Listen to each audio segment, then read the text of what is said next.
Hello friends, today we are going to discuss on an interesting topic, that is Incoterms. Incoterms is very critical for an organization because it helps the organization to understand when the revenue to be recognized. So we will understand first what is sales of goods before we start understanding what is Incoterms, how it helps the seller. We'll try to understand as per the accounting standard how the sale of goods has been defined. So revenue from sale of goods shall be recognized when all the following conditions has been satisfied. So the accounting standard has given four conditions. If these four conditions are satisfied, then the seller can recognize this revenue in his books. Okay, so let's see what are the four conditions. The seller has transferred to the buyer the significant risk and rewards of ownership. Okay, what is risk and reward? We'll understand in subsequent slides. Point number two, the seller retains neither continuing managerial involvement to the degree usually associated with ownership nor effective control over the goods sold. That means once the seller transfer the goods to the buyer, the seller should not have any type of control on that product. Okay. Third, the amount of revenue can be measured. So this is very clear. It should be measured. It can't happen that the selling price is 1 lakh or 2 lakh. It should be clearly mentioned to the buyer what is the amount to be collected for the product he's selling. And the last is, it is probable that the economic benefits associated with the transaction will flow to the entity. That means there is no risk that the receivable is going to be converted to bad debt. That means you have 100% probability that the money from the buyer will flow to the seller. Okay. So coming to the first one, the seller has transferred to the buyer the significant risks and reward.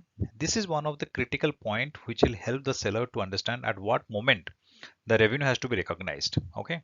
So what is risk? Risk is associated to the product. That means if something happens to the product, who is going to bear the damage? Okay. Who is taking the risk on that product? Okay.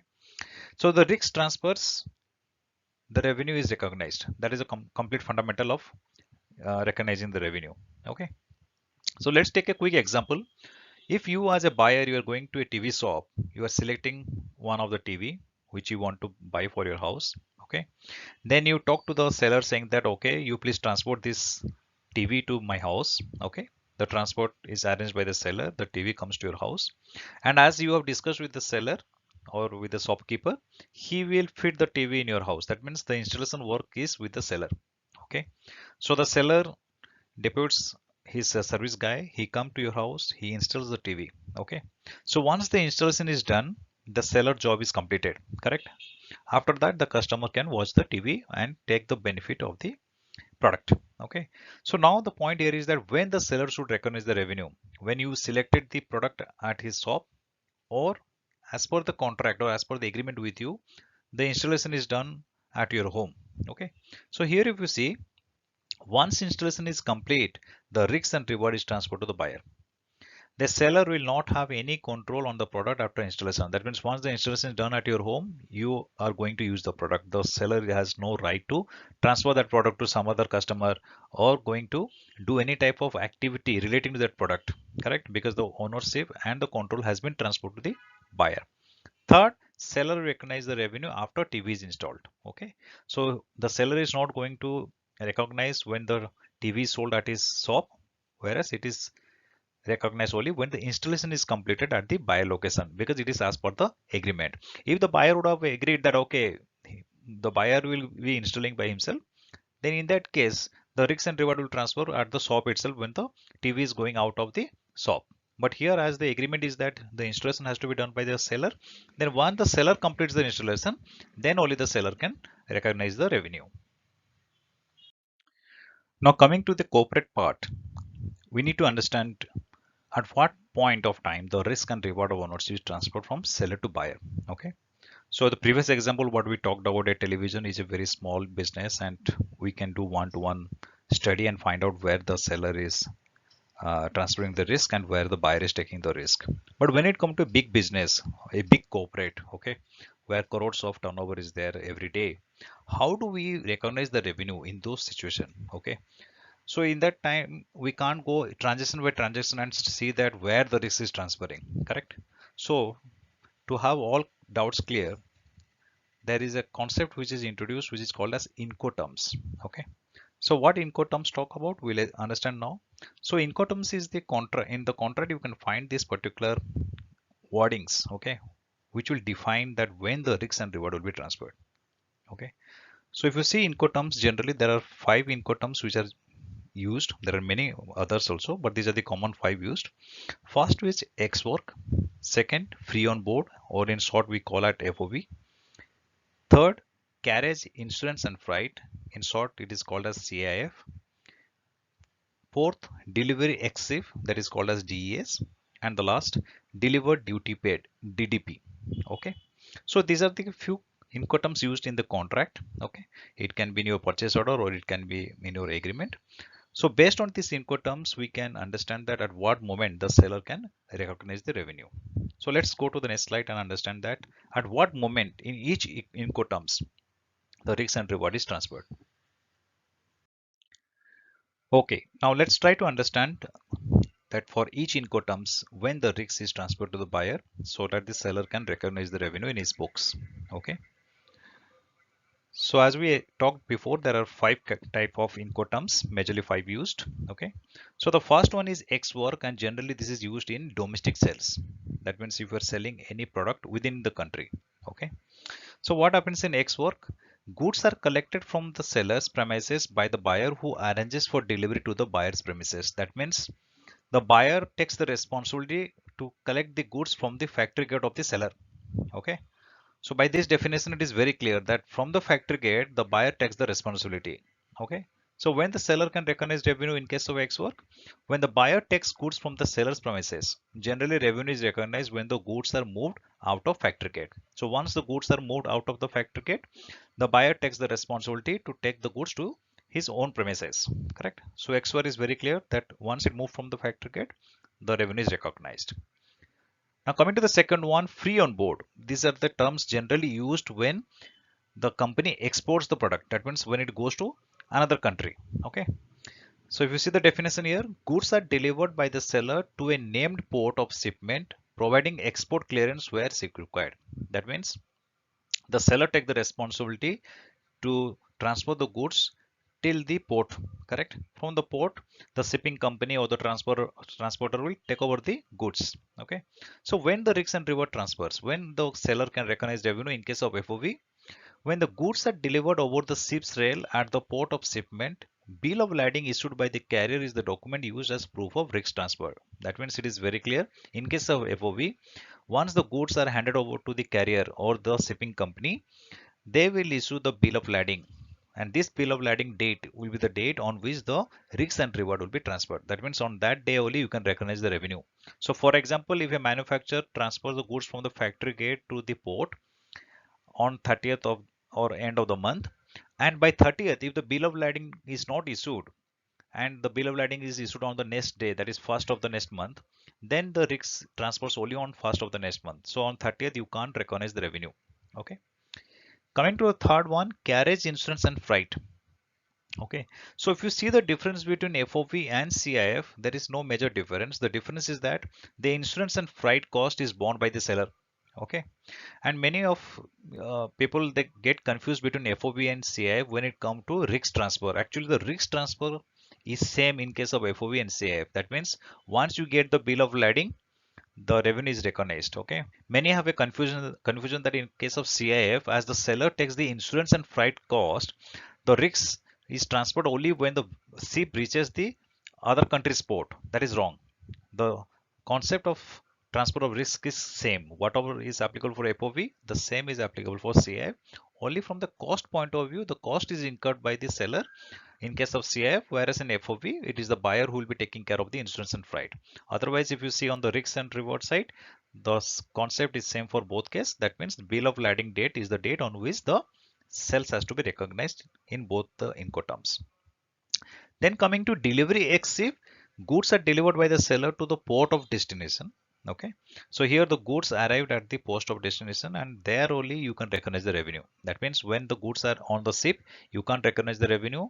Once it reaches in that port and the bill of entry is prepared in the name of the importer, then only you can recognize the revenue. And last one is delivered duty paid. In this case, goods are delivered by the seller to the named destination with import clearance obtained where required. Okay, and when the revenue has to be recognized when it reaches the buyer's premises. Okay, so these are the all common 5 Incoterms. So whenever you see any contract, please look for the Incoterms. By checking the Incoterms, you can identify at what moment the revenue can be recognized, or on which particular date the revenue can be recognized by the seller. So let's take an example to understand how the risk and reward is transferred, on what date it is transferred. For example, there is a car manufacturer and on 28 July, below invoices were raised by the seller. First is domestic sale 10 cars, Incoterms is X work, and second sale is export sales where 20 cars are invoiced, and the Incoterms is FOV. So both the vehicles or both the sales is moving out from the factory gate on 30th of July. Okay, so 28 July is the billing date. That means the invoice is cut in the accounting system. The vehicles, after all other formalities, is moving out of the factory gate on 30th of July. Okay, and the bill of lading is happening on 24th of August. Whereas in case of domestic sales, the vehicles are reaching on 7th of August with the car dealer. Okay. Now question arises that can the car manufacturer recognize the revenue 10 car for domestic and 20 car for exports on 28th of July? Can this be part of the July result? Okay. So the answer is that in case of domestic, the revenue can be recognized because the vehicles were moved out on 30th of July. Correct. Now when it comes to export, the revenue can't be recognized because the terms is FOV, and in case of FOV we need to check that the bill of lading should be in the month of July. So here the bill of lading is on 20th of August, hence the revenue can be recognized only on 20th of August. Correct. Now let's take few more examples and understand how the risk and reward is transferring, on what date the revenue can be recognized. ABC Private Limited is a manufacturer of luxury cars. Factory is located at Hyderabad. Below are the details regarding the sales status as on 31st July 2021. Whether the below transaction can be recognized as revenue in the month of July. Okay. So case 1. Domestic customer and the Incoterms is X work. 5 cars were invoiced on 31st of July. However, the transporter was not available to take these cars outside of the factory on the same day. The cars were moved out of the factory on 1st August 2021. So in this case, it is very clear the Incoterms is X work. X work says that once the vehicle or once the goods move out of the factory gate, the risk is transferred to the buyer. In this case, on 31st of July, the vehicles were still there inside the factory. The transporter was not available. The vehicles moved out of the factory only on 1st of August. Hence, the revenue can't be recognized. Correct? Because the risk still remains with the seller as on 31st July. It will become revenue only in the month of August, not in July. Okay, even though invoice is raised in the accounting system. Case number 2, exporter customer. Okay, that means you are going to export it. And what is the Incoterms? FOB. Okay, 10 cars were invoiced on 25 July 2021. The cars were transported to Chennai port for shipment. The goods are going to South Africa. As on 31st July, the cars were parked at the custom area of Chennai port.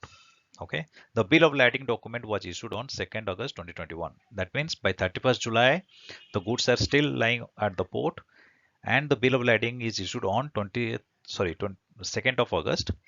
Hence, the revenue can't be recognized. Correct? Because in case of FOV, the bill of lading date should be in the month of July to recognize the revenue in July. As it is happening on 2nd of August, the risk to the buyer is transferred on 2nd of August. Hence, it will be part of August revenue, not for July.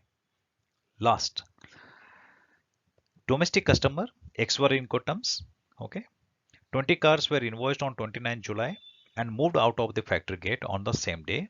While transporting to the customer, 5 cars were damaged due to an accident. Okay, so here, as we talked in case number 1, X work, once it move out of the factory gate, it is the buyer who is going to take care of the damages risk on the product. So here, as the vehicle was moved out on 29th of July, the risk transfers to the buyer, and anything happening on the way has to be taken care by the buyer. So here, seller will recognize the revenue and whatever damages happens on the way, buyer will ensure that if it is insured, then he will take the insurance claim. If it is not insured, then it is a loss to the buyer. Buyer can't come back to seller and ask for a new replacement or new product for the damaged vehicles.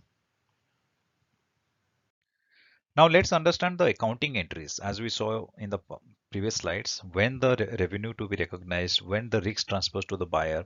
Now let's understand how this has to be recorded in the accounting books. Okay, so we have seller and buyer, correct? Now let's understand, if the risk is transferred to the buyer, then there is two entries. Customer account debited to revenue, that means you are recognizing the revenue in the same month, and as the goods are moving out, you have to book the cost of goods sold. So cost of goods sold debited to inventory. Okay, on the other side, from the buyer point of view, if the goods are on the way, it has not reached to the factory, then the entry is goods in transit to creditor, and if it has reached the factory, then it will be inventory account debited to creditor. Okay, now in the second scenario where the risk has not been transferred, okay, like we have X work FOB, and by studying that we find that the risk has not been transferred. In that case, revenue account debited to customer. That means you are reversing the revenue what you have booked at the time of invoicing. Okay. And then you are creating inventory and reversing the cost of sales. Okay.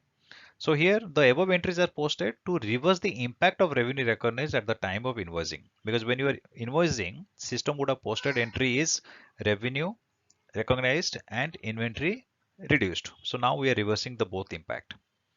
On the other side, from the buyer point of view, goods in transit entry will not be accounted as the risks on the goods are with the seller. So buyer is not going to post any entry, even though the invoice is in the name of the buyer, but at the risk has not been transferred to the buyer at the month end or at the year end.